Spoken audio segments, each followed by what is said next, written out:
Sabar Nurul, SPD, SI, MPD, yaitu sebagai dosen UMY. Selamat siang, Bapak Dr. Sabar. Ya, Yang Ibu Nia Anissa, FSSI, MSc, yaitu dosen ITT Telkom. Selamat siang, Ibu Nia Anissa. Dan yang kami hormati, Panitia Kegiatan Sosialisasi Tridharma Perguruan Tinggi dan seluruh staf ATRO di Yogyakarta. Kami mengucapkan terima kasih kepada seluruh dosen ATRO di Yogyakarta, di mana telah bersedia mendidik dan memberikan pengajaran kepada mahasiswa kami dan tetap setia melaksanakan pendidikan di tempat kami, bahkan ada yang telah berlangsung bertahun puluhan tahun. Kami mengucapkan banyak terima kasih. Untuk memberikan penyegaran tentang pendidikan kepada Bapak Ibu dosen, pada kesempatan ini kami menyediakan workshop tentang pengajaran STL yaitu Student Center Learning, yang akan disampaikan oleh Bapak Dr. Sabar Nurrohman, dan juga sosialisasi penelitian dan pengabdian masyarakat oleh Ibu Nia Anissa. Semoga kegiatan ini bisa bermanfaat bagi Bapak Ibu dosen kami. Kedua hal tersebut yaitu Student Center Learning dan penelitian pengabdian masyarakat ini sangat penting di dalam kegiatan Tridharma Dosen Perguruan Tinggi di ATRO Yogyakarta.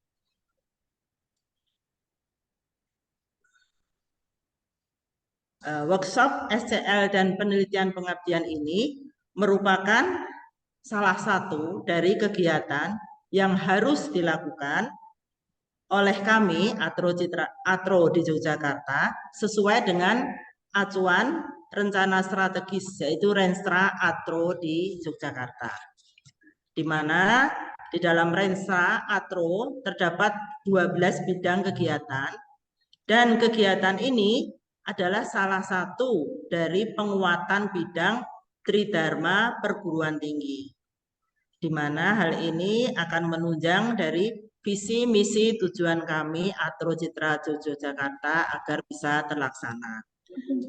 Visi kami menjadikan ATRO di Yogyakarta menjadi akademi unggul di Indonesia pada tahun 2035. Saya kira demikian dari kami. Wassalamualaikum warahmatullahi wabarakatuh. Waalaikumsalam.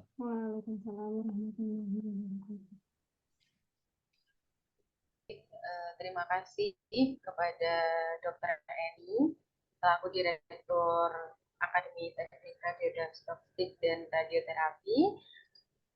Selanjutnya kita akan memasuki pemaparan materi pertama dari Dr. Sabar Nurrohman. Kepada Bapak Sabar Nurrohman, waktu dan tempat kami persilakan. Oke, terima kasih Bu Meta. Saya izin share screen dulu Bapak Ibu. Ya, silakan.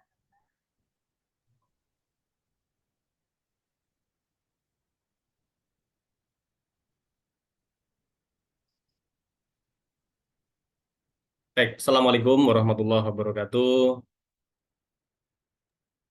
Salam sejahtera, salam sehat semua Bapak Ibu. Aman? Ya, terima kasih. Pada kesempatan siang hari ini saya diberi kesempatan untuk sharing dengan Bapak Ibu dari ATRO terkait dengan Student Centered Learning. Di antara banyak opsi yang mungkin bisa kita pilih dalam mengembangkan Student Centered Learning, yang itu nanti juga saya kira relevan dengan era digital, itu saya memperkenalkan Flip Classroom ya Bapak Ibu. Sebetulnya ada cara lain, tapi ini yang mungkin akan saya kaji lebih banyak. Di samping saya akan menyampaikan hal yang basic juga. Saya mengangkat ini dari studi kasus proses pembelajaran PPG ya, program profesi guru yang kami kembangkan, yang saya menganggap ini sudah menggunakan implementasi dari Student Centered Learning. Ini sedikit CV saya. Kebetulan di samping di UNI saya juga bekerja di Tanoto Foundation, juga pernah di program inovasi, juga di Kemenak membantu teman-teman di Kemenak untuk menyusun modul program keprofesian guru berkelanjutan di Kemenak RI, juga sempat di USAID Prioritas. Sebetulnya concern saya di bidang ICT Based Learning, Bapak Ibu ya. Sehingga nanti mungkin Bapak Ibu bisa berkunjung di channel kami, Science Edu Channel. Oke, Bapak Ibu sekalian, kita menyampaikan dari hal yang basic dulu, bahwa orang ya, manusia seperti kita ini, mahasiswa kita juga, itu baru dikatakan belajar manakala ia diberi kesempatan, difasilitasi untuk berinteraksi langsung dengan sumber belajarnya. Nah, ini yang mungkin mudah diomongkan, tetapi dalam prakteknya memang tidak mudah ya, karena banyak di antara dosen ketika mengajar itu terlalu bernafsu, terlalu semangat untuk menularkan kesaktiannya kepada para mahasiswa gitu ya, seolah kita ini adalah galon air itu yang punya banyak air, lalu kita siap menuangkan air yang kita punya, dituangkan kepada murid-murid kita ya, setelah kita sedang menurunkan kesaktian kepada murid-murid kita. Nah, yang seperti itu disebut sebagai teaching centered learning ya. Dan itu tidak sedang memberi kesempatan kepada manusia untuk belajar, karena kita belum cukup memberikan kesempatan kepada mereka untuk berinteraksi langsung dengan sumber belajarnya. Ini poin pertama. Lalu saya kaitkan dengan apa yang sudah kita alami tahun-tahun terakhir kemarin ya, pandemi COVID-19 itu telah menjadi universitas yang berhasil membuka mata kita, mengakselerasi kita dalam dunia pendidikan terutama, untuk memanfaatkan ICT yang memungkinkan mahasiswa kita itu belajar bisa lebih interaktif lagi. Kemudian kita memandang bahwa pemanfaatan teknologi digital ini memungkinkan kita sebagai dosen untuk mengembangkan student-centered learning, terutama nanti melalui pembelajaran hybrid, ya, atau blended learning yang salah satu tipenya adalah flip classroom. Ya, nanti kita pelajari bersama. So, kegiatan kita bertujuan pertama, kita akan coba identifikasi unsur belajar aktif itu apa saja. Dikatakan siswa kita, mahasiswa kita itu belajar, itu juga seperti apa. Lalu kita akan mendeskripsikan bagaimana implementasi blended learning dengan tipe flip classroom untuk mendukung implementasi student-centered learning. Dan yang ketiga, kita akan mencoba mengenali proses pembelajaran pada program di tempat kami, PPG, program profesi guru yang kami anggap sudah menerapkan student-centered learning. Baik Bapak Ibu, kalau berkenan ya, sebaiknya semua bisa berkegiatan ini. Bapak Ibu, kita HP-nya diarahkan ke QR code itu, lalu kameranya dibuka, kemudian di-scan QR code-nya ini. Kalau tidak, kalau mau langsung, saya bisa juga kirim link-nya. Nah, silahkan Bapak-Ibu cek di chat room itu, ada link, tinggal klik saja, supaya Bapak-Ibu kita bergerak ke ruang diskusi kita di menggunakan Mentimeter. Oke, Bapak Ibu yang sudah berhasil masuk ke sini, teriak hore. Open mic, teriak hore. Hore. Oke, kita tunggu partisipasi dari yang lain. Sambil ngopi nggak apa-apa ya Bapak Ibu ya. Oke, jadi kalau tidak bisa lewat QR code tadi, bisa langsung klik link yang saya share di grup itu. Coba Bapak Ibu kalau sudah berhasil masuk, bisa klik tanda hati gitu. Nah, ya seperti itu, supaya nampak sudah berapa banyak kita ini yang sudah bergabung. Ya, dua cara, bisa pakai QR code atau bisa langsung klik link yang ada di chat room itu. Oke, Bapak Ibu sekalian, ada pertanyaan pertama yang terdiri dari 1, 2, 3, 4 sub pertanyaan yang ingin menggali pendapat Bapak Ibu. Ya, coba menurut Bapak Ibu selama ini apakah kita sudah merasa telah mengaktifkan mahasiswa dalam pembelajaran? Rentang skornya 1 sampai 5 itu dipilih angkanya. Lalu apakah kita telah memanfaatkan ICT untuk mendukung student centered learning itu? Skornya 1 sampai 5 sepertinya atau 10 ya? 1 sampai 5 sepertinya. Kemudian setelah dilihat-lihat capaian hasil belajar mahasiswa kita itu seperti apa? Apakah sudah sesuai harapan? Jika sudah sesuai harapan, merentang 1 sampai 5. Lalu yang terakhir, ini pendidikan di Indonesia telah dapat mengembangkan potensi peserta didik. Ya, silahkan Bapak Ibu pilih angka-angka yang menurut Bapak Ibu sesuai dengan pengalaman masing-masing, lalu disubmit. Oke, baru 3 partisipan, kita tunggu. 6. Oke. Jadi 20 partisipan. Monggo, yang belum bergabung bisa lewat chatroom Bapak Ibu ya. Di chatroom itu ada link, diklik saja. Nanti Bapak Ibu masuk ke sini. Oke, kita lihat. Oke, secara umum pengakuan kita ini berada di atas nilai moderat ya, di atas 3 itu udah bagus sekali.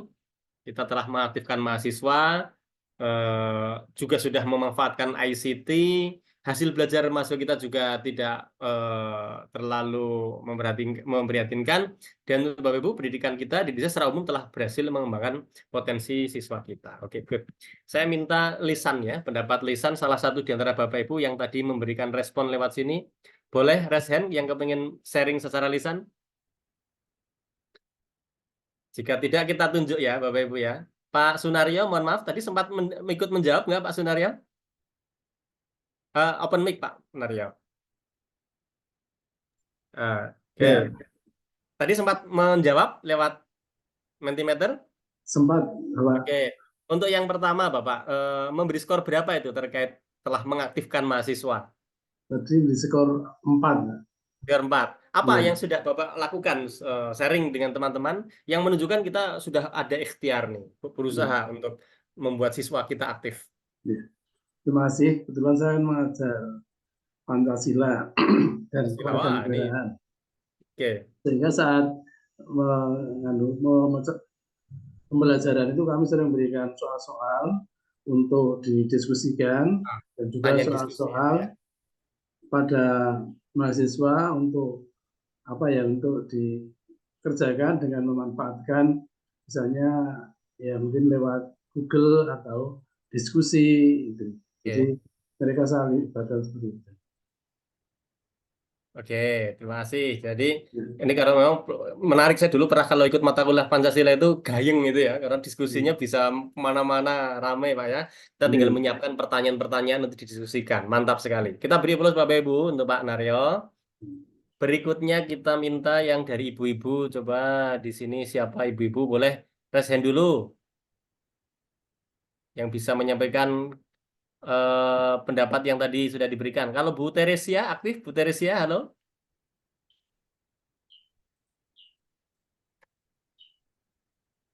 Oke. Belum. Oke. Kalau yang lain bapak-bapak juga nggak apa-apa. Ini kebanyakan bapak-bapak ya dominasinya ya. Ini ada, ini yang on cam aja yang biar kelihatan pasti aktif ya. Ini coba Bapak Ali ya Pak ya. Ya, untuk yang kedua, tapi yang kedua, pertanyaan kedua Pak Ali. Tadi menjawab apa? Untuk saya telah memanfaatkan ICT untuk mendukung student centered learning. Tadi Bapak memberi skor berapa? 3 Pak. 3. Oke, 3 itu tengah-tengah ya.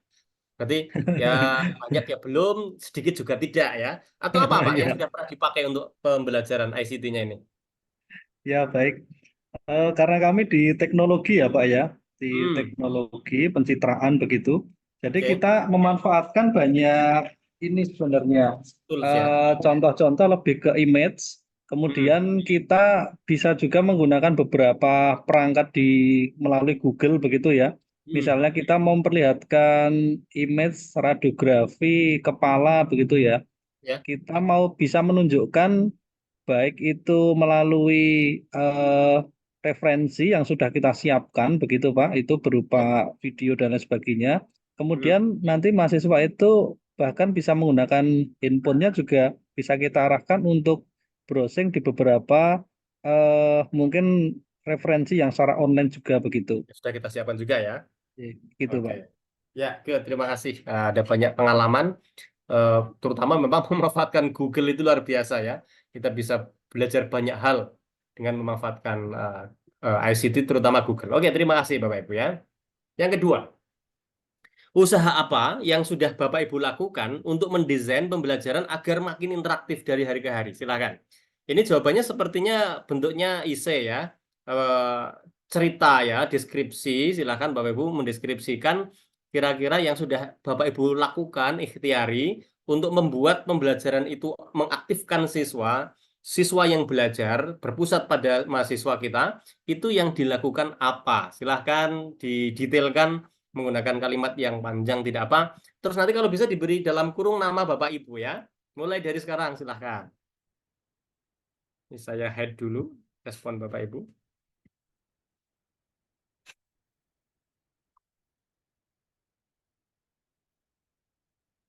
Ya, ini bentuknya teks ya. Silahkan Bapak Ibu tulis pengalaman ya, sharing pengalaman Bapak Ibu dalam mendorong ya agar mahasiswa yang belajar, bukan dosen yang belajar gitu. Itu yang dilakukan apa? Silahkan.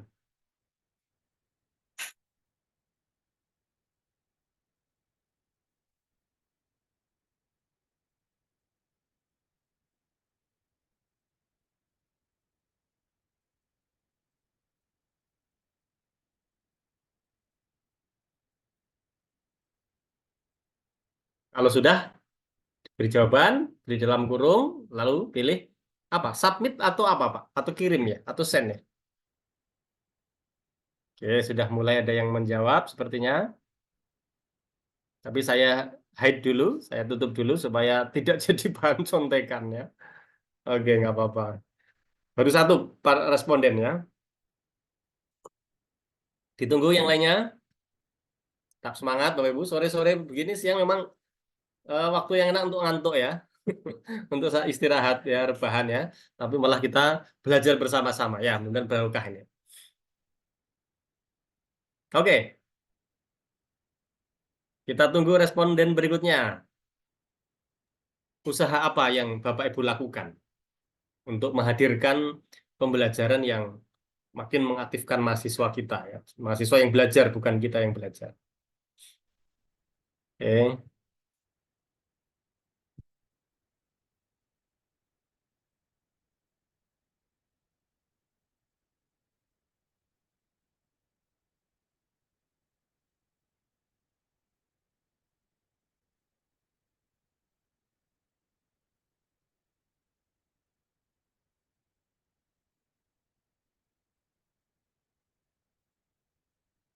Yang lainnya ditunggu, ini baru satu. Coba kita lihat dari siapa gerangan. Oh, tidak diberi nama ya. Kalau bisa di akhir diberi dalam kurung nama Bapak Ibu ya. Oke, ini sudah ada yang menuliskan PPT ya, dibuat kuis. Oke. Seperti Jeopardy game, mantap. Apa namanya melibatkan mahasiswa sepanjang proses pembelajaran ya. Oke, good. Lalu memberikan tugas mencari jurnal. Oke, jurnal reading bertajuk mata kuliah yang sesuai. Oke, bagus. Wah, ini kok bisa warnanya biru ya? Oh, ini cara lain sepertinya ya, Pak Naryo ya. Mungkin nulis pakai ini, pakai Zoom ya. Oke, nggak apa-apa. Memberikan kesempatan kepada mahasiswa mendesain kasus, oke, tentang pelanggaran sila-sila, oke. Pakai video kasus, bagus sekali. Ada juga Bapak Ibu yang sebelum pengajaran ada beberapa pertanyaan, oke. Pertanyaan pemantik gitu kira-kira ya. Kemudian duduk di samping dosen untuk diskusi tentang pertanyaan yang telah kita siapkan, oke. Jadi kita siapkan pertanyaan. Jadi triggernya adalah pertanyaan.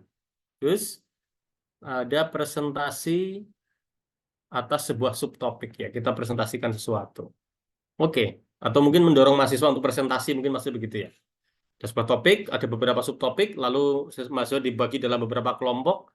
Bagus. Ya, ini upaya-upaya yang bisa kita lakukan untuk mengaktifkan siswa. Oke, mohon maaf ini untuk yang Pak Naryo. Di halaman berikutnya ini saya Saya delete. Saya sudah jadi host belum ya? Bentar, kalau bukan host nggak bisa menghapus ini. Atau mungkin kalau saya belum jadi host, mohon siapa yang host untuk bisa Sudah, Pak. menghapus? Sudah. Ya, tadi Sudah jawabannya. menjadi host, Pak. Sudah. Oke, pertanyaan yang berikutnya nih.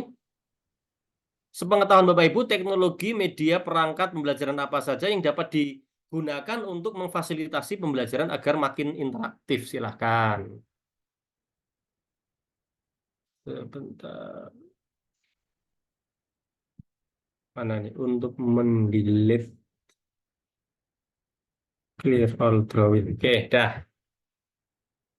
Nah, silakan. Tools apa yang bisa kita gunakan ya? Perangkat apa yang bisa kita gunakan untuk mendorong mahasiswa kita itu makin aktif? Boleh ditulis kalau tidak salah tiap Bapak Ibu diberi kesempatan untuk menyebut 3 ya. 3 tools gitu ya. Dalam satu kolom itu. Jadi satu kolom berisi satu alat, satu aplikasi atau satu tools ya, satu nama perangkat teknologi bisa media, perangkat apa saja yang bisa digunakan untuk membuat pembelajaran makin interaktif gitu antara kita dengan mahasiswa. Silahkan ditulis kalau sudah menulis 3 itu di tiap barisnya diberi 1, lalu Bapak Ibu pilih submit ya. Ini saya hidden dulu.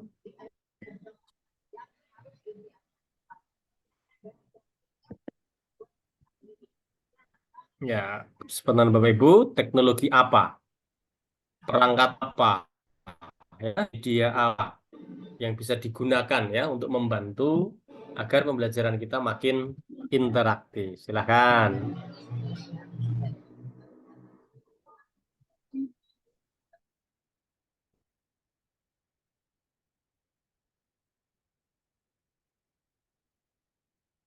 Pilih kalau sudah nulis 3, itu langsung disubmit Bapak Ibu ya.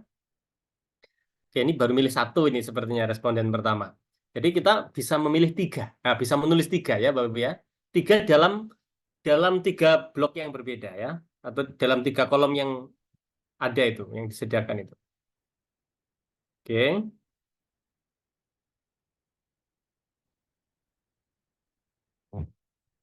Kita tunggu respon yang lain.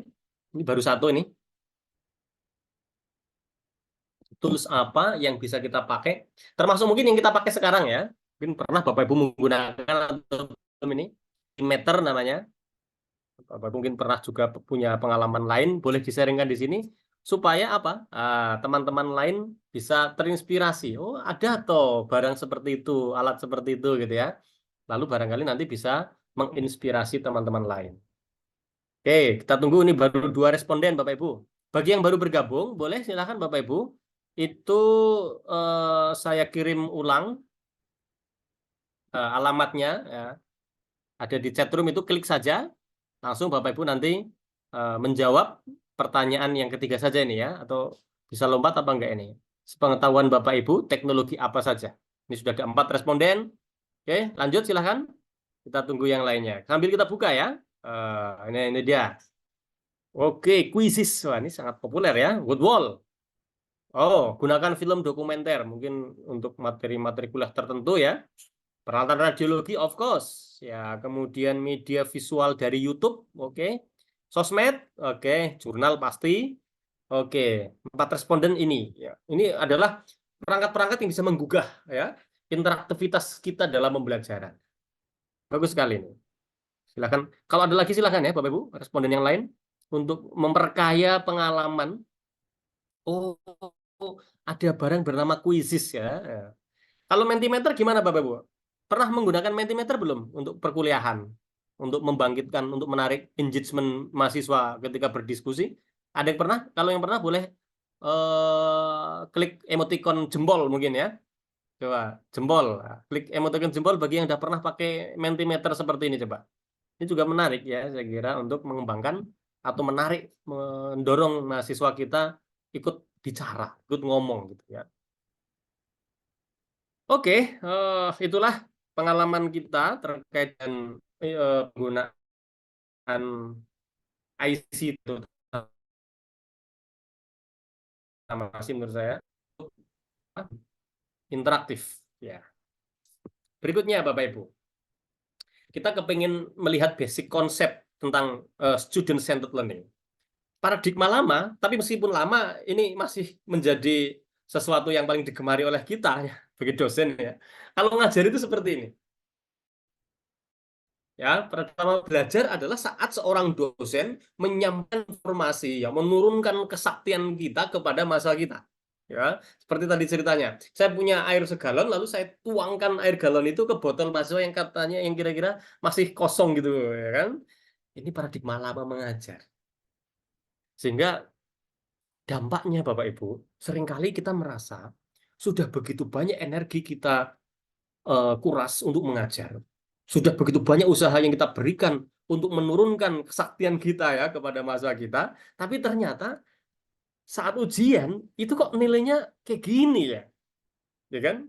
Ada nggak pernah mengalami begitu? Kita merasa semua ilmu sudah saya berikan, pengetahuan sudah saya turunkan, tapi waktu kita beri soal ketika UTS, ketika UAS, kok nilainya kayak gini-gini amat ya? Gitu. Ada yang pernah mengalami gitu nggak Pak Ibu? Ya boleh sharing ya. Ya itu karena memang kemampuan mahasiswa untuk menerima materi informasi begitu itu minim. Ya, kita juga sama sebetulnya dulu kalau kita jadi mahasiswa melihat dosen yang pekerjaannya adalah penuangkan air galon ke botol kita, kebanyakan air itu akan tumpah. Ya, kebanyakan air itu akan tumpah. Maka sebaiknya kita bergeser. Yang namanya belajar adalah kira-kira seperti ini. Kita ini sebagai dosen fungsinya adalah fasilitator, ya, seseorang yang memfasilitasi agar mahasiswa berinteraksi dengan sumber belajarnya langsung. Sehingga ilmu itu tidak lewat perantara kita, tapi langsung ketemu sendiri oleh mahasiswa. Ya, kalau misalnya kalau kami di IPA ini belajar tentang electricity, tentang magnetism gitu ya, ya mestinya saat memasuki bab kelistrikan, bab kemagnetan, ya anak-anak itu berinteraksi dengan listrik, berinteraksi dengan magnet. Bukan sekedar diceritakan tentang konsep magnet gitu. Jadi di samping fasilitator, kita juga berperan sebagai organisatoris. Bagaimana kita mengorganisir bahan-bahan ajar, bahan-bahan belajar, sumber-sumber belajar dikolek sedemikian rupa, sehingga nanti di kelas kita tinggal menginteraksikan siswa kita, mahasiswa kita dengan sumber belajar. Dan key konsep tentang belajar itu adalah interaksi memang. Nah, makanya ini menurut Forrest dan teman-teman, dikatakan learning is an active process. Jadi tidak bisa mahasiswa kita itu seperti lagu zaman kita sekolah, siji loro telu. Berapa nih, tangane sedeku gitu kan, mirengake bu guru gitu. Itu bukan seperti itu. Belajar itu harus aktif. Ya, in order to learn, agar anak itu bisa belajar, a person has to take part in various learning activities. Dia harus terlibat dalam beragam aktivitas. Dan yang paling utama di sini adalah interaksi. Interaction is an essential element of learning. Tanpa ada interaksi antara mahasiswa dengan sumber belajarnya, maka kita tidak sedang mengatakan mahasiswa sedang belajar. Kalau hanya dengerin kita ngomong, aslinya mereka tidak sedang belajar. Itu ceritanya. Kalau menurut konsep yang baru ya. Sehingga ini Deving memberikan cara pandang lain. Ini yang kiri tadi, yang dari guru ke siswa, dari dosen ke mahasiswa, itu namanya passive learning, yaitu peristiwa receiving information and ideas. Ya, mahasiswanya bertugas untuk menerima informasi. Itu kalau kita ngasih informasi 10, mungkin nyantol 1 atau 2 saja. Lainnya buyar gitu ya. Nah, adapun active learning itu mestinya begini. Kita harus memberi kesempatan mahasiswa itu untuk doing, ya, untuk observing, melakukan sesuatu, mengamati sesuatu, atau singkatnya kita kasih kepada mereka experiences, ya, pengalaman. Mereka mengalami sendiri suatu proses gitu. Dan yang kedua, dalam proses belajar di kelas itu harus ada peristiwa dialog, ya, baik dialog antar mahasiswa, mahasiswa dengan dosen, atau bahkan mahasiswa dengan dirinya sendiri gitu. Dan yang terakhir, agar penciri pembelajaran itu student centered learning itu ketika kita beri kesempatan mahasiswa untuk melakukan refleksi, apa sih yang kita pelajari hari ini, apa manfaatnya, apalagi ya yang belum kita pelajari, apa sih yang masih saya belum pahami gitu, saya harus belajar apa lagi gitu. Itulah reflection. Nah dalam konteks student centered learning kira-kira gambarannya seperti ini. Yang sisi kiri tadi, yang paradigma lama, yang dari dosen ke mahasiswa gitu, yang receiving information and idea saja, yang passive learning itu yang sisi kiri nih, itu teacher centered learning, di mana guru berada di pusat perhatian mahasiswa atau dosen berada di tengah pusat perhatian mahasiswa, di mana pengetahuan dan pengalaman itu milik dosen. Kemudian dia coba tularkan kepada mahasiswanya di dalam kelas melalui PPT yang kita siapkan barangkali gitu. Nah, ini adalah teacher centered learning. Kita kepengen bergeser sisi kanan, Bapak Ibu. Di mana nanti knowledge, experience, bahkan belief ya, itu ditemukan bersama.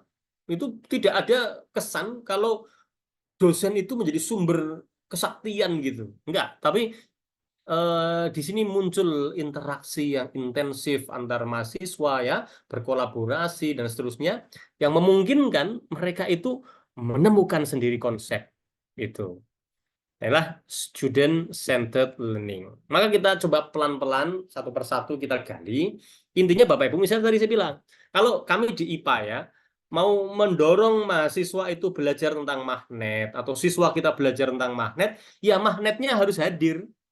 Seperti ini misalnya, ini saya contohkan ketika zaman pandemi gitu ya, mereka sedang di rumah belajar tentang magnet ya. Coba cek kamu di rumah punya magnet apa enggak ya. Coba magnetnya itu ditaruh di sendok kemudian dibakar gitu. Mereka mengalami sendiri gitu. Tidak hanya diceritakan dalam buku, seperti dalam buku itu bahwa magnet itu kalau kena panas sifat magnetnya hilang. Enggak begitu caranya. Ya, tapi dengan cara langsung itu anak-anak doing. Setelah doing atau kita mengatakan anak itu melakukan gitu ya, lalu mereka amati dari hasil apa yang mereka lakukan. Setelah dipanasi, apa yang terjadi dengan magnet itu? Apakah masih nempel di sendok atau lepas gitu? Di sini mereka sedang melakukan kegiatan observing. Jadi doing, observing, ya, melakukan, mengamati itu adalah konsep dalam centered learning. Yang kalau kami mencoba mengatakannya ini sebagai mengalami. Jadi unsur belajar aktif yang pertama adalah ketika mahasiswa kita itu mengalami sesuatu, bukan sekedar mendengar gitu. Doing, observing. Yang berikutnya, setelah mereka mungkin melakukan sesuatu, mengamati sesuatu, itu mereka di antara mereka atau mungkin mereka dengan dosen gitu ya, ada interaksi. Nah, ini misalnya bisa menggunakan apa saja, ICT-nya bisa pakai Padlet ya. Karena kadang kalau diskusinya lisan itu kadang nggak ada bekasnya gitu ya, nggak ada catatannya, nggak ada rekam jejaknya begitu. Maka saya kenalkan barang bernama Padlet seperti ini. Nanti bagus setelah ini cari di Google itu Padlet itu apa. Ini bisa bagus sekali untuk membangun interaksi pemikiran, ya, proses pertukaran gagasan antara mahasiswa. Jadi mahasiswa A ngomong X, mahasiswa B ngomong Y gitu ya. Biarkan saja mereka ngomong di sana gitu ya. Karena ternyata apalagi nanti ini ada fasilitas replay gitu. Itu bagus sekali. Seperti mereka itu sedang bermain sosmed kan gitu, dekat dengan dunia mereka. Itu namanya interaksi. Jadi unsur belajar aktif yang kedua itu adalah ketika di kelas itu ada interaksi. Jadi yang pertama setelah kita memberi fasilitas mereka untuk mengalami sesuatu, yang kedua mahasiswa itu harus ada interaksi. Dan tentunya di penghujung pembelajaran biasanya kita lakukan presentasi ya, masih diberi kesempatan untuk ngomong di depan kelas. Itu keterampilan yang penting dikuasai oleh mereka hari ini. Ini proses menyampaikan hasil elaborasi gagasan pikiran atau perasaan oleh seorang kepada orang lain di muka umum ya. Komunikasi. Kita menyebutnya key gitu ya. Jadi unsur belajar aktif itu yang pertama mengalami, yang kedua interaksi, yang ketiga komunikasi, lalu yang keempat ini berkaca, refleksi Bapak.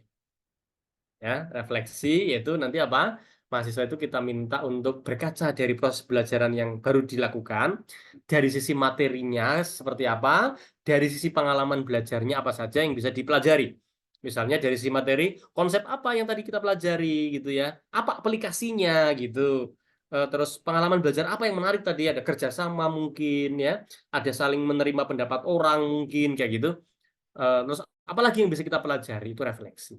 Nah, di tempat kami yang seperti ini ya, mengalami interaksi, komunikasi, refleksi, kita sebut sebagai pendekatan mikir, Bapak Ibu ya. Pendekatan apa? mikir. M, mengalami. I, interaksi. KI, komunikasi. Dan R itu adalah refleksi. Ini penting untuk dikerjakan di dalam kelas. Nah, berikutnya, saya mau informasi, saya sampai jam berapa ini? Untuk mengukur kecepatan?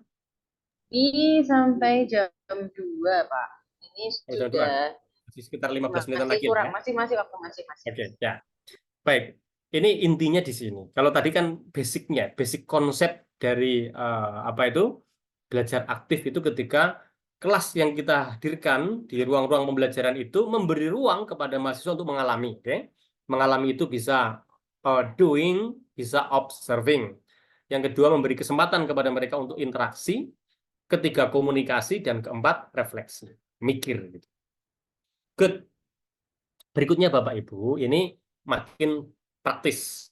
Bagaimana kita mengembangkan student centered learning di kelas kita, itu saya usulkan menggunakan blended learning. Tipe flip classroom. Nah, mungkin ada yang sudah pernah mendengar istilah-istilah seperti ini, boleh sharing coba Bapak Ibu. Yang pernah mendengar istilah flip classroom misalnya. Apa yang Bapak Ibu tahu ini tentang flip classroom?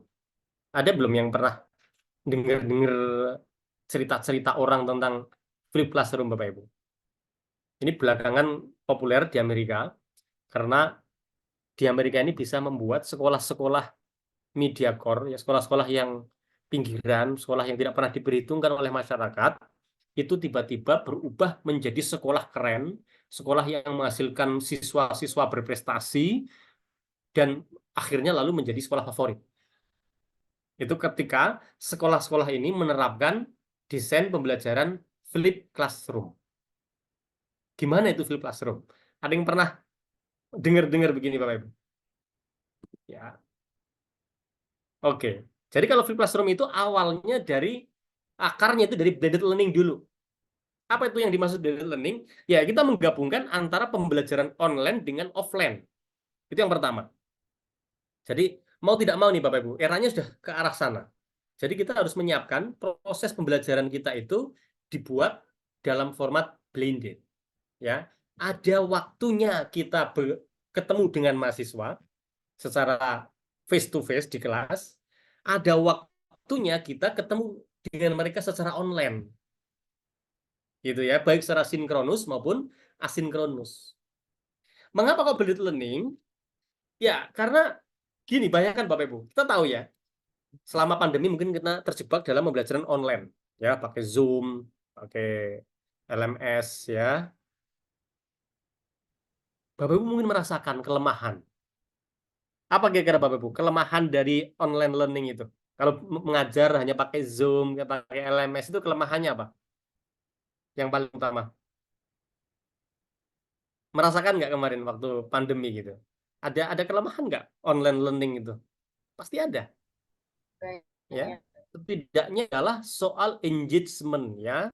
Bagaimana Mas itu terlibat ya, apalagi kalau ketika Zoom itu ya apa namanya disambi gitu ya, sambil belajar tapi mereka juga mungkin di rumah ya karena dia nggak di kelas, mereka punya kebebasan untuk melakukan hal lain ya kan. Begitu mereka off cam kan mereka bisa melakukan apa saja yang mungkin tidak berkaitan dengan proses pembelajaran. Maka sisi apa namanya retensi materi yang mereka peroleh jadi sangat lemah ya, itu kelemahan online learning. Tapi dia punya kelebihan apa? Kita bisa mendelivery materi dengan cepat gitu. Sebaliknya dengan face to face itu sangat efektif untuk memastikan siswa belajar karena mereka di ruang yang sama dengan kita gitu loh. Kalau ada mahasiswa yang tidak terlibat, kita langsung tahu gitu dan kita bisa langsung memberikan apa cara lah supaya mereka bisa kembali belajar dengan kita. Itu kelebihannya, tetapi kesulitannya adalah seringkali face to face ini, classroom itu waktunya nggak cukup. Ada banyak materi yang harus diselesaikan gitu. Nah, maka hadirlah blended learning ini. Blended learning ini konon ini merupakan upaya kita untuk mengkombinasikan seluruh aspek terbaik dari online learning. Ya, kebaikan-kebaikan online learning itu apa kita ambil. Lalu kebaikan-kebaikan dari face to face pembelajaran tatap muka juga kita ambil. Bahkan pembelajaran praktek itu juga kita ambil. Kenapa? Karena dua-duanya kita laksanakan. Online dilaksanakan, face to face juga dilaksanakan gitu. Nah, apalagi yang kita tawarkan ini bukan sekedar blended learning biasa, Bapak Ibu. Tetapi tipenya adalah flip classroom. Nah, ini dia. Yaitu kelas yang terbalik, Bapak Ibu. Kelas yang terbalik. Gimana itu maksudnya kelas terbalik? Ada yang mencoba menjelaskan, Bapak Ibu? Kira-kira apa? Gambarannya itu flip classroom itu kita bikin pembelajaran itu agak terbalik dengan logika selama ini kita mengajar. Ada yang mau mencoba ini sharing kira-kira arahnya kemana nih flip classroom ini? Lihat Bapak Ibu ya. Jadi kalau biasanya kita itu kalau ngajar itu kan dimulai dari proses ceramah di kelas, betul nggak? Ya, biasanya kita di kelas cerah gitu ya. Ada gambarnya nggak di sini misalnya? Nah ini nih, kita ngajar gitu ya. Kita ngajar di kelas, menyampaikan materi. Nampak kita tuh pintar gitulah kira-kira. Nanti setelah itu, mahasiswa kita diberi penugasan. Ya kan? Selanjutnya gitu kan, homework gitu ya. Homework activities. Nah itu adalah kelas yang jejek gitu ya. Kelas yang nggak terbalik. Kelas yang normal gitu ya. Nah sekarang, kita kepengen menghadirkan kelas yang nggak kayak gitu. Tapi kelasnya itu dibalik kayak gini. Ya, dibalik seperti ini. Masih dibalik apa? Apa yang dulu biasanya kita ceramahkan di kelas, ya, atau pembelajaran itu kan di awal dengan ceramah di kelas, itu kita balik. Tugas yang biasanya kita berikan kepada mahasiswa di ujung pembelajaran dan mereka harus mengerjakannya di rumah, itu dibalik. Sekarang yang akan kita lakukan adalah anak-anak mendapatkan materi yang bentuknya ceramah-ceramah itu cukup di rumah saja. Ini dia.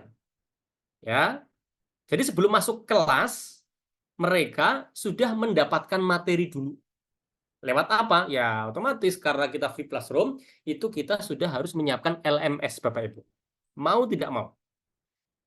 Ya paling simpel kita pakai Google Classroom ya. Kita menaruh bahan modul ya, PPT mungkin, video mungkin, pokoknya bahan ajar. Yang biasanya kita ceramahkan di kelas gitu. Sekarang nggak penting yang kayak gitu tuh. Ceramah di depan kelas jadi tidak penting. Yang materi-materi begitu, ya basic-basic konsep begitu, itu cukuplah mereka mendapatkannya di rumah. Ya, kita siapkan sistem di mana mahasiswa sebelum masuk ke kelas itu sudah membaca dulu basic konsepnya. Ya, student prepare to participate in class activities dengan cara apa? Ketemu dengan bahan ajar yang kita siapkan, atau kalau Bapak Ibu suka bikin video, ya ketemu dengan video yang kita siapkan. Jadi mereka ketemu dengan internet gitu aja, ketemu dengan bahan digital gitu ya. So silakan di Atro ada LMS-nya apa tidak. Misalnya kalau ada, itu dikembangkan. Kami pakai Bismart UNY, basicnya Moodle. Kita tanam tuh materi-materinya. Materinya bisa berupa PDF, berupa teks HTML, bisa apa video gitu kan, bisa tayangan PPT yang bersuara apa saja. Intinya mahasiswa sebelum ke kelas sudah dapat materi dulu. Oke, ini yang biasanya kita sampaikan di dalam kelas.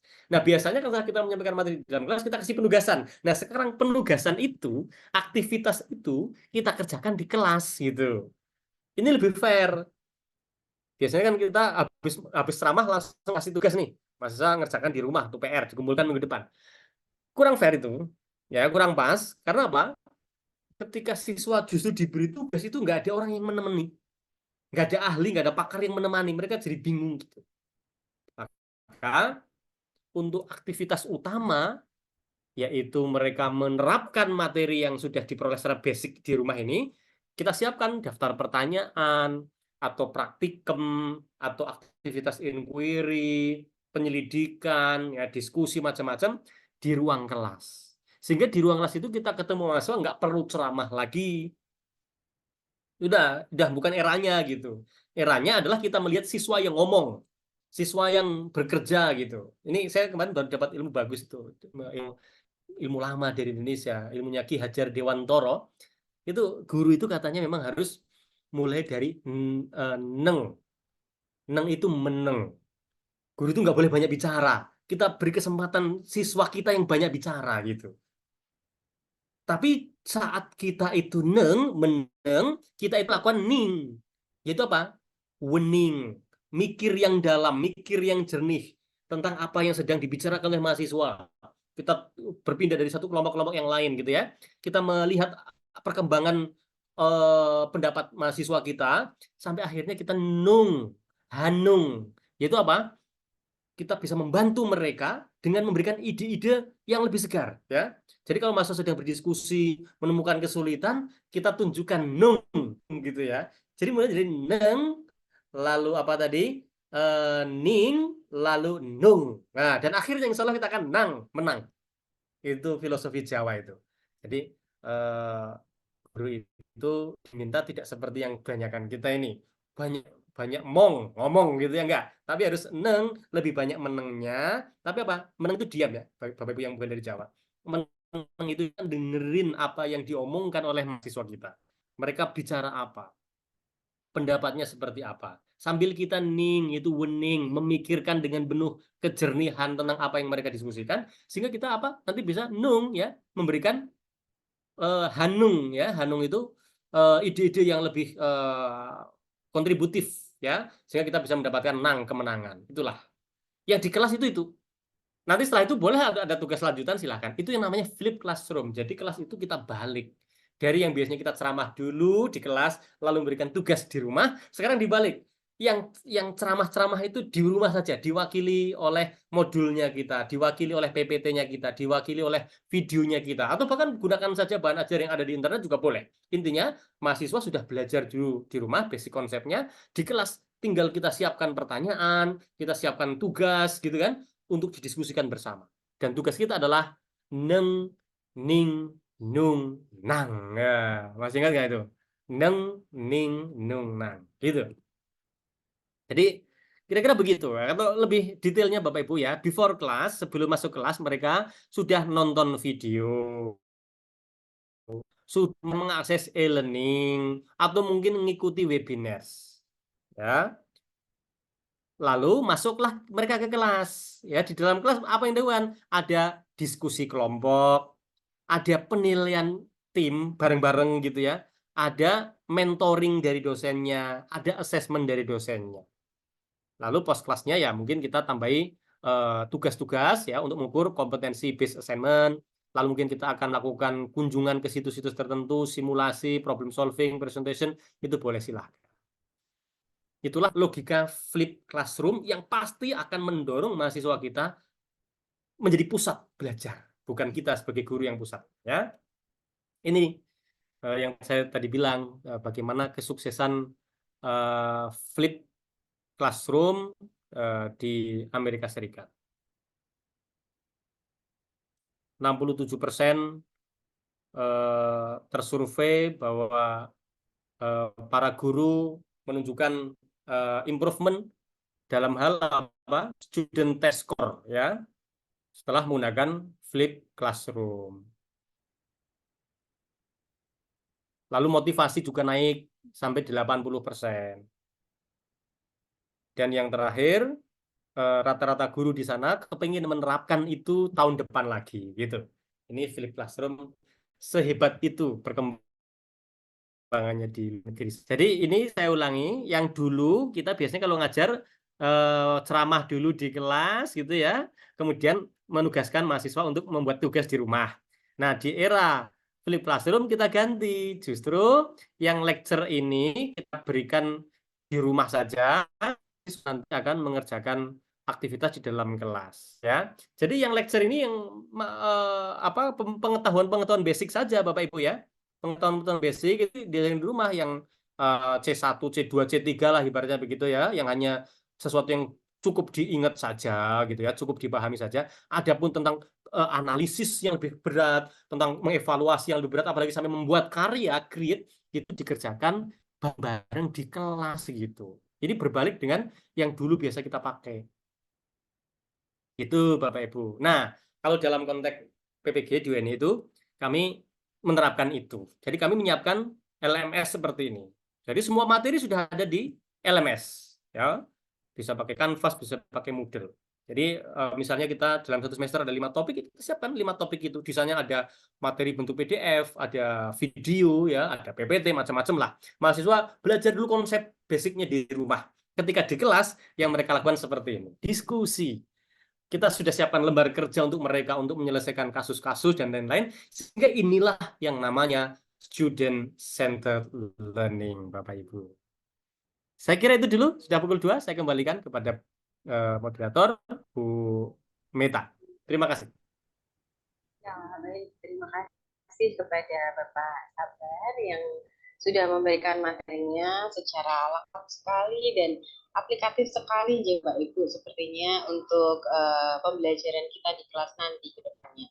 Nah, untuk itu mungkin adakah dari Bapak Ibu yang ingin bertanya atau mungkin ada yang merasa bahwa saya tadi kok kurang ya Pak penjelasannya terkait tentang yang apa namanya pembelajaran terbalik atau mungkin yang pembelajaran yang sekarang dan dahulu itu maksudnya seperti apa. Silahkan kepada Bapak Ibu kita masuk ke dalam sesi jawab. Jadi silahkan bertanya Bapak. Mumpung di sini ada ahlinya. Monggo kepada Bapak Ibu dosen-dosen pengajar di Atro silahkan.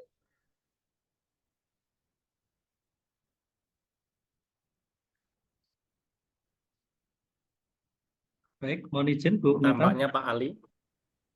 Ya, silakan Bapak Ali. Ya.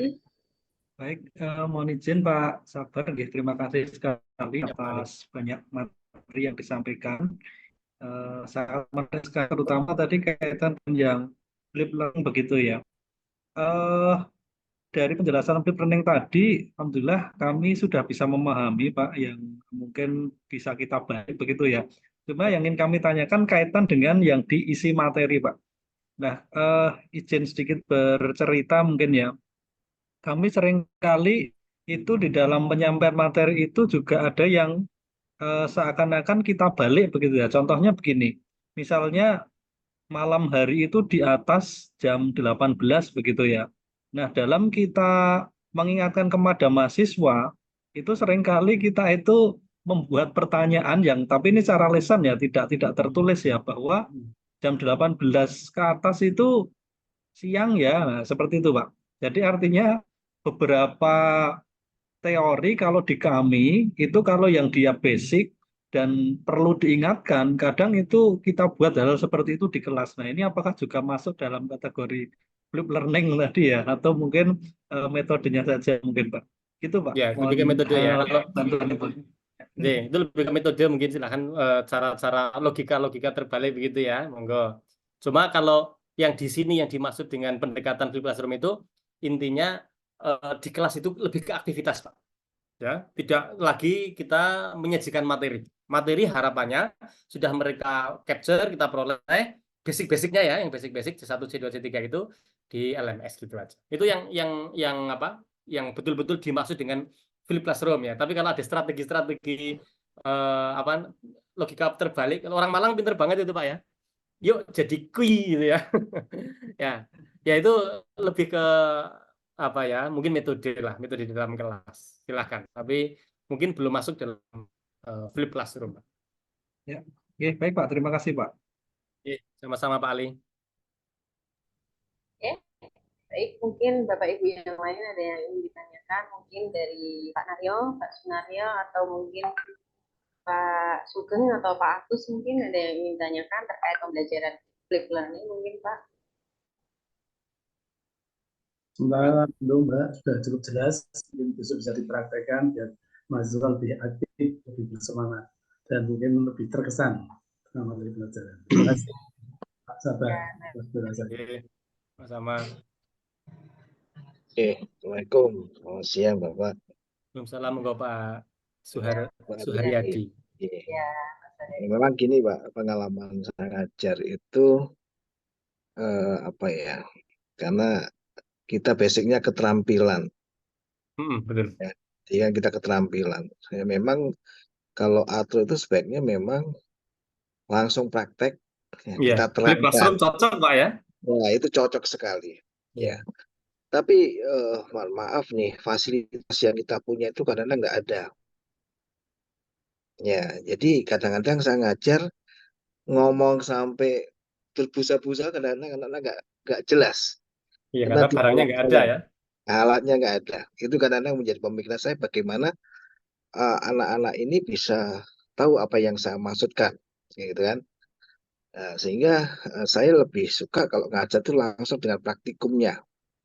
Ya, tapi karena fasilitas yang ada di kampus juga nggak bisa terpenuhi ya, ini kadang-kadang menjadi kendala buat kita. Ya, itu mungkin mohon masukan bagaimana biar saya ngomong nggak berbusa-busa di satu ujian anak-anak tidak bisa. Ya, sehingga apa yang saya lakukan kalau pas ujian tidak bisa, saya kemudian saya lakukan adalah biar mencari dia di Google dan sebagainya tentang materi yang saya berikan. Itu sebagai jawaban untuk soal-soal yang saya berikan. Jadi selain dia mengulang, kemudian dia benar-benar paham dengan belajar sendiri. Ya, itu yang saya lakukan. Saya pikir saya tidak perlu memberikan nilai yang jelek atau yang bagus. Yang saya utamakan adalah bagaimana itu anak-anak paham apa yang kita berikan. Itu yang susahnya di situ. Kalau masalah nilai, kita nilai berapapun monggo silakan gitu kan sebenarnya. Cuma kadang-kadang nilai bagus tapi anak-anak nggak paham. Ya, ini yang kita cari solusi bagaimana dengan tadi kalau magnet ya tunjukkan magnet itu ini loh. Itu kan yang didiskusikan, itu yang lebih pas yang saya lihat dari apa-apa Pak yang sampaikan. Ya, ini mungkin untuk Arlo ini juga mohon apa ya jadi masukan ya untuk fasilitas pendidikan untuk keterampilan ini. Terima kasih Bapak, mohon masukannya terima kasih Pak. Pembelajaran bisa lebih bagus dan memuaskan semuanya. Terima kasih. Terima kasih Pak Suharyadi. Dalam teori kita memilih media Pak ya, memang pertama yang coba kita upayakan kalau kita mengajar itu menggunakan real object, real word, asli gitu ya. Misalnya kalau Bapak Ibu mau mengajarkan tentang alat radiologi apa gitu ya, ada barangnya kan gitu ya. Kalau kami mau mengajari magnet ya magnetnya ya ada gitu. Itu pilihan pertama yang paling bagus gitu ya. Nanti pilihan kedua, kalau bendanya yang asli tidak ada, maka kita bisa menggunakan benda tiruan, model gitu ya. Model itu nggak tahu ya, kalau di IPA itu kadang bisa ya, kita bisa menyiapkan misalnya kalau kita kan nggak mungkin apa itu ada kita belajar tentang apa ini misalnya tentang inti bumi gitu kira-kira gitu kan nggak bisa kita belajar dari inti bumi yang asli gitu ya, maka kita buatkan namanya model. Model itu bentuk 3 dimensi sebagai pengganti atau simulasi-simulasi gitulah. Ada beberapa alat-alat yang mungkin aslinya mahal, ada CRO itu mahal, tapi ternyata belakangan begitu ada Android itu perangkat-perangkat seperti itu sudah bisa diinstal dengan menggunakan Android juga ada gitu ya. Alat ukur yang dulu kalau kita beli satu persatu itu mahal. Meskipun itu nggak standar ya, itu nggak standar untuk kesehatan misalnya, itu tidak bisa dipakai untuk memberi justifikasi. Tapi sekedar untuk belajar itu sudah cukup ya. Aplikasi-aplikasi, tools-tools yang ada di Google Play Store itu, saya tidak tahu persis kalau di dunia keilmuan Bapak Ibu ada apa enggak, tapi di tempat kami di fisika ada banyak tools-tools fisika yang bisa, yang dulu kalau beli alatnya mahal-mahal ya, tapi sekarang bisa digantikan dengan satu perangkat yang ada di HP Android kita. Jadi dari yang simpel-simpel itu alat ukur bunyi ya, alat ukur medan magnet kayak gitu-gitu, itu sudah bisa cukup menggunakan aplikasi misalnya atau pemodelan lah. Jadi urutannya begitu, benda nyata kalau nggak ada model, kalau nggak bisa dengan movie, dengan video. Mungkin Bapak sudah pernah melihat atau bisa mengakses alat aslinya. Alat aslinya di rumah sakit mungkin atau di mana mungkin kita coba ke sana kemudian kita videokan, kita kemudian seperti YouTuber itu loh. Mungkin nggak apa-apa kita bergaya seperti YouTuber sekarang gitu ya. Kali ini kita jumpa lagi dengan saya untuk bicara soal alat apa gitu. Kita tunjukkan alat-alatnya, bagian-bagiannya, diputar gitu ya, cara merekamnya dan seterusnya. Itu mungkin alternatif lain yang bisa kita buat. Atau kalau kita sendiri nggak bisa, barangkali di YouTube sudah ada ya video tutorial tentang penggunaan alat tersebut, yaitu ketika kita ketemu sebuah fakta di mana tempat kita belum ada alatnya, meskipun sambil jalan pelan-pelan harus diupayakan alat itu suatu saat harus ada kan gitu. Jadi sambil jalan kita berupaya untuk menghadirkan alat yang asli, maka kita bisa menggunakan model atau sekedar video ya, video dari penggunaan alat itu. Sehingga setidaknya mahasiswa kita itu tahu barangnya kayak apa, cara penggunaannya seperti apa, prosesnya seperti apa. Ya ini sharing saja Pak Syariyadi ya. Jadi karena memang kalau menurut Edgar Dill seperti ini, kalau kita hanya memberi buku untuk dibaca anak-anak, itu 10% mereka nangkapnya. Kalau mereka hanya mendengar kata-kata kita ceramah itu hanya 20%. Melihat bendanya hanya 30%. Kalau mau benar-benar pengen dapat hasil baik itu mereka bukan hanya melihat bendanya, tapi langsung mengoperasikan bendanya itu sampai 90%. Kira-kira begitu. Mereka melakukan gitu. Tapi jika kondisinya belum memungkinkan ya mana yang maksimal Pak? Rata-rata sampai watching movie ya nggak apa-apa, nonton videonya. Jadi kita siapkan video-video terkait dengan alat itu. Seperti itu. Jadi kita mendemonstrasikan alat di lab yang ada, kemudian divideokan, kita deliverykan ke siswa. Mungkin itu Pak, sekedar sharing saja. Tapi mungkin Pak Syariyadi juga berpengalaman lebih banyak untuk mengajarkan itu. Monggo. Ya, terima kasih Bapak atas masukannya. Terima kasih. Assalamualaikum warahmatullahi wabarakatuh. Ya. Waalaikumsalam. Ya. Gus, silakan Gus. Ya mau tanya Bapak. Masalah kebetulan saya mengajar tentang teori untuk ke mahasiswa. Materi yang saya sajikan biasanya langsung pada saat pembelajaran. Tapi tadi informasi dari Bapak, materi diberikan dulu, baru besok pada saat di classroom, mahasiswa tinggal diskusi. Tapi pertanyaan mahasiswa biasanya dengan dikasih materi yang sudah dikasihkan sebelumnya. Dia kurang memahami, Bapak. Apa perlu diulang kembali pada saat kita mengajar? Ya, terima kasih. Hanya pertanyaan saya seperti itu. Waalaikumsalam warahmatullahi wabarakatuh. Waalaikumsalam warahmatullahi wabarakatuh. Oke, bagus. Jadi kalau mau lebih ideal Bapak Ibu ya, saat mendorong mahasiswa kita membaca di rumah, itu setiap mereka membaca dikasih pertanyaan. Setiap mereka membaca dikasih pertanyaan. Ada kuis-kuisnya gitu. Supaya apa? Apa yang mereka baca langsung diikat. Itu cara-cara yang bisa kita lakukan. Mungkin saya bisa memberikan contoh ya. Saya bukakan dulu LMS apa itu? Perkuliahan kami misalnya ya. Sebagai contoh ini.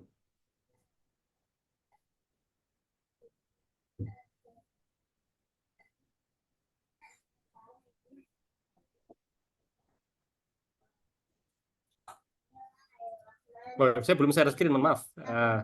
Share screen-nya saya tutup. Jadi memang intinya kita harus menyiapkan LMS ya, di mana materi-materi itu sudah kita siapkan. Ada saatnya, ya misalnya seperti ini ya, eksplorasi konsep itu mereka baca di rumah.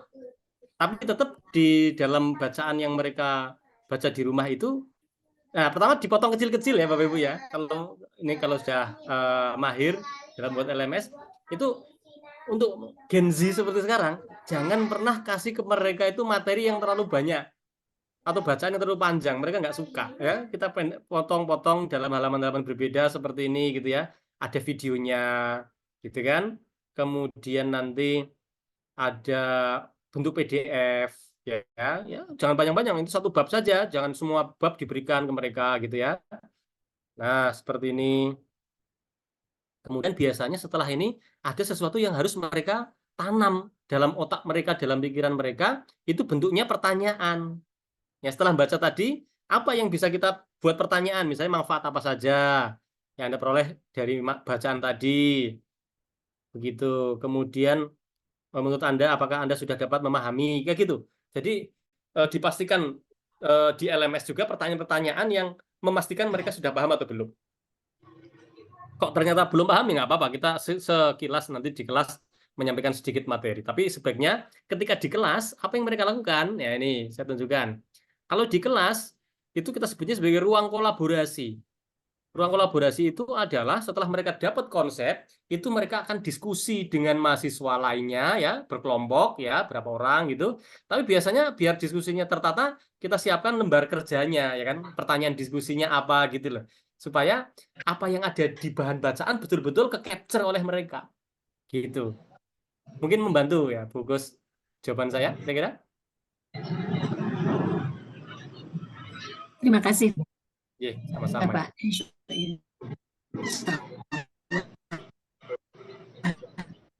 Begitu. Kita dicoba untuk selanjutnya. Oke. Siap. Saya kembalikan ke Bu Meta. Ya, baik, terima kasih Pak Sabar, terima kasih juga kepada Ibu Pus, Bapak Suharyadi, dan Bapak Ali. Baik, berikut untuk kita lanjutkan ke pemaparan dari materi yang kedua, ya Bapak Ibu, karena ini waktunya sudah lebih. Jadi Mohon maaf. untuk selanjutnya nggak apa-apa Pak.